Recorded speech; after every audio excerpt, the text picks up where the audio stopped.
কেউ আপনার চলা তো কাম হয়েছে করা না হ্যাঁ হ্যাঁ যেমন কুকুর তেমন মুগুর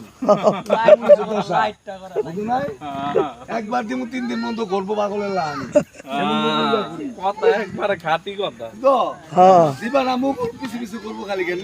এমনই কথা একটা মুখ মাইরা দিলে শেষ তো 4 দিন মধ্যে সামলাইবো না বুঝ জ্বালাইবো বুঝছো কথা ভাইকে তার কল দেয় না ভাইকে কল দেয় যেমন বাবারে এই যে আমার হ্যাঁ এই যে আমার মিয়া ভাই এই যে হ্যাঁ দিয়ে হামদা ঘুমাই যাবো আলে আলে মামা